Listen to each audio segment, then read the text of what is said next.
felicit în mod special pe fiecare participant al acestei ediții. O să anunțăm și premiul întâi, din păcate nu au putut să ajungă de la Cluj-Napoca.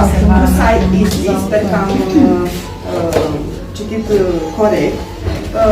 Urăm, bineînțeles, felicitările noastre și dumnealui. Ne-am fi bucurat să ne spună câteva cuvinte și despre creația dânsului, dar poate ne dă un comentariu sau ne trimite un mesaj pe care noi să-l dezvoltăm. Poftiți? Este mâna bunicii. Da, mâna bunicii, da. Felicit toți artiștii de operă și cei premiați și cei participanți. Am avut oportunitatea să cunosc prin lucrările lor din toate vârstele. A fost o onoare să fiu invitați în jurul acesta.